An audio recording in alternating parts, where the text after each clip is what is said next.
I'm trying to teach, right? And I started to get the haters in the chat. And as I'm trying to teach, I look over and I see these horrible comments.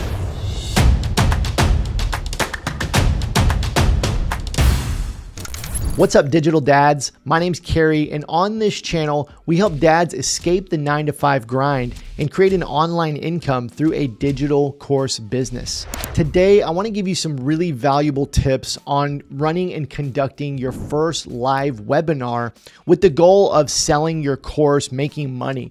And so I want to tell you a little bit about my first webinar, and I came up with these tips because there are things that I did wrong that I want you to avoid so that you're not put in the situation I was put in with my first live webinar. It was pretty rough. So let's dive in. The first thing I want you to know is that your first webinar may not be very good. I know that's a little bit sad, but here's the thing.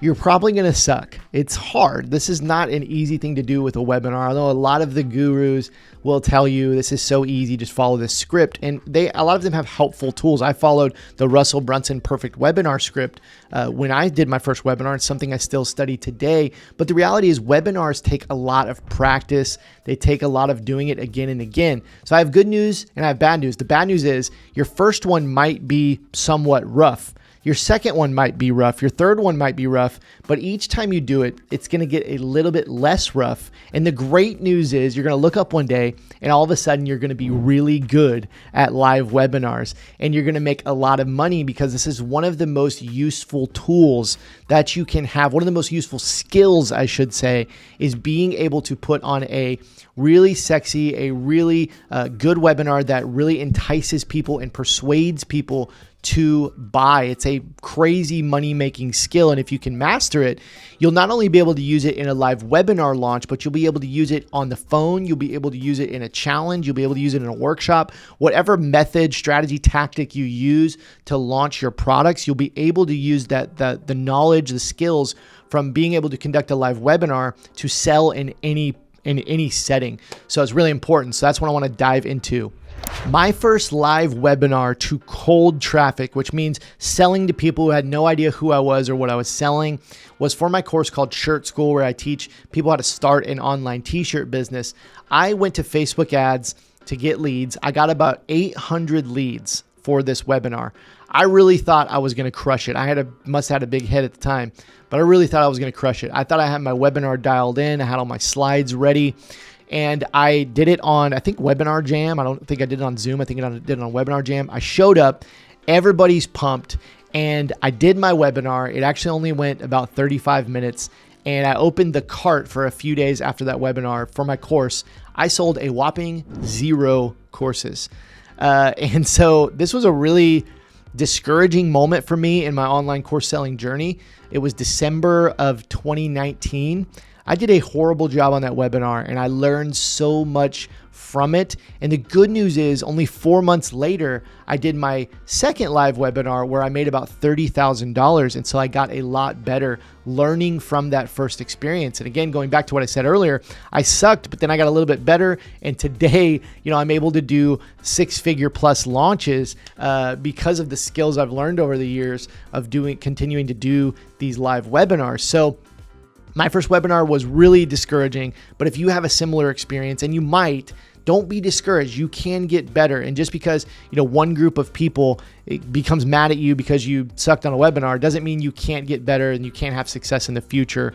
So it might get you down for a little bit, but you can get better and you will. And my aim in this video is to help you do that. If you're a dad that wants to learn how to design an online course that makes $10,000 a month and more, I want to invite you to our upcoming Digital Dads 10K Challenge.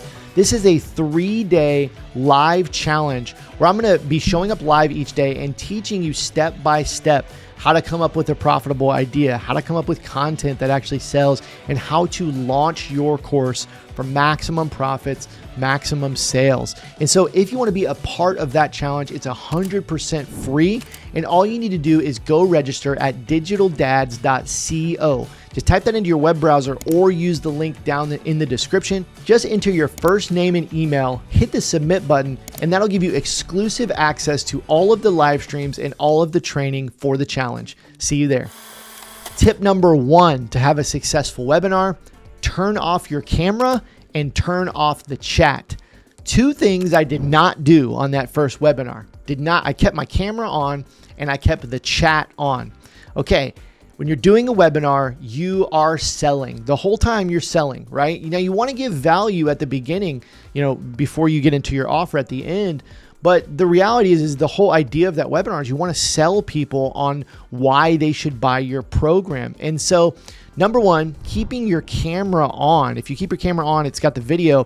People can see on your face if you're nervous. Selling is hard, right? And it's hard not to be a little bit nervous if you're selling a $500, $1,000, a $2,000 plus program. That's a big ask of people. And so you can be nervous, especially if you're doing your live webinar. You probably should be nervous. I'm sure you are. So I would rather just have my voice and not my face, because if they can only hear my voice, there's a better chance that they will not be able to know how nervous I am, right? I can disguise that a little bit better. And what's also cool is you can also do your webinar in your PJs. You don't even have to do your hair if you just keep the video off. It's very common. It's not weird to keep the video off. So I would absolutely recommend. I still do it to this day. I still try to keep the video off. That way, if I need to cough, if I need to take a drink, they don't have to see that. And they can see, they can't see if I'm nervous when I'm doing my webinar. So the second thing is turning off the chat. Okay. The chat, number 1, it's distracting. Even if people love you in the chat, it can be distracting, but I promise you probably won't want to see the chat on most of your webinars, whether you're a beginner or not, but especially when you're doing your first webinar, because if you do get haters, if you do get trolls, and screw the trolls, we hate the trolls. We don't even care about them. But if you do get trolls, you do get haters in the chat, it can really kill your confidence. And this is what happened to me. I had my video on. I had the chat up there on my screen. I'm trying to teach, right? And I started to get the haters in the chat. And as I'm trying to teach, I look over and I see these horrible comments, people calling me every name you can think of, telling me I'm a scam, all the different things, right? And what it did is it completely ruined my presentation. I could not continue delivering the value or even having energy because I was so discouraged. And I already knew 5 or 10 minutes into the webinar because of the chat that this wasn't going to go well. I probably wasn't going to sell very much. It was a really sucky moment. So I would recommend turning off the chat. And again, still today, multiple years later, I still turn the chat off, because if there is one hater in there that really wants to make a scene, I don't want to see it. I don't want to know about it, because I want to focus on delivering value, delivering, good content to the audience and selling at my best, putting my best foot forward in selling. So turn off your video, turn off the chat. Huge tip.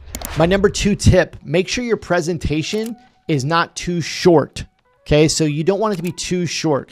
The optimal time for a live webinar is about 60 minutes, and you want to get to your pitch around 40 or 45 minutes starting your pitch. Okay, my first webinar, I did the presentation and the pitch in about 30 to 35 minutes. It was way too short. These people registered for the webinar.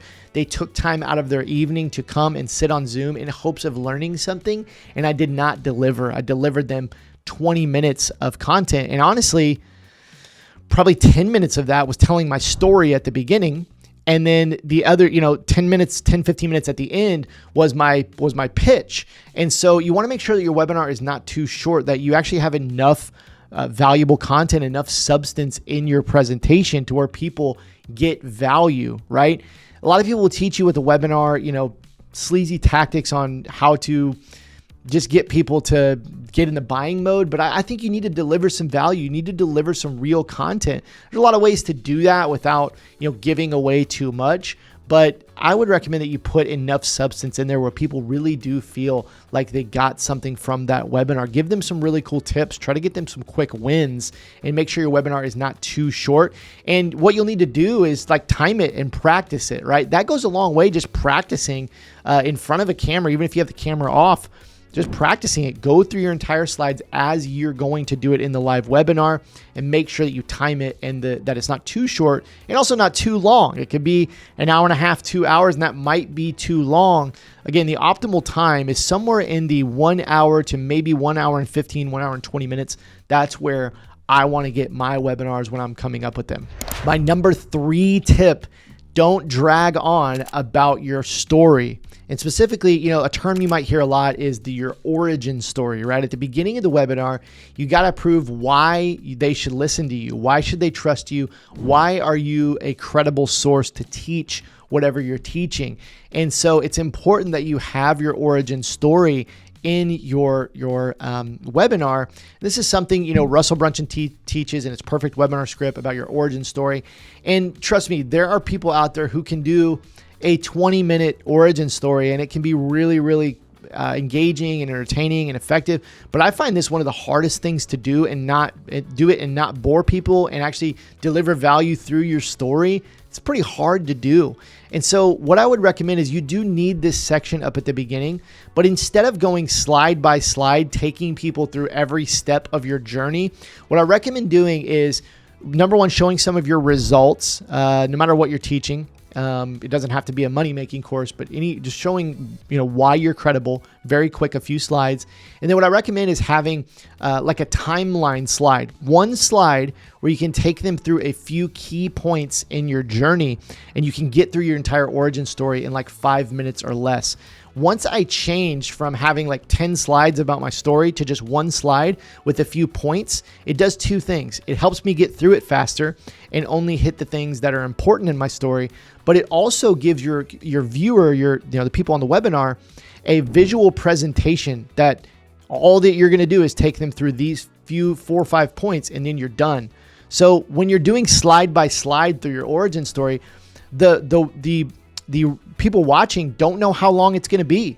It could drag on for 50 slides for all they know, right? But if you just have that one slide, they're pretty confident you're just going to go through that and then be done. And so it keeps them on and lets them know it's not going to be super long. So make sure your origin story is there, but make sure that you're delivering value in your origin story. You're connecting your story back to the person watching the webinar, and that it's not too long. 5 to 10 minutes is really probably the sweet spot where you want to be before you go into your content.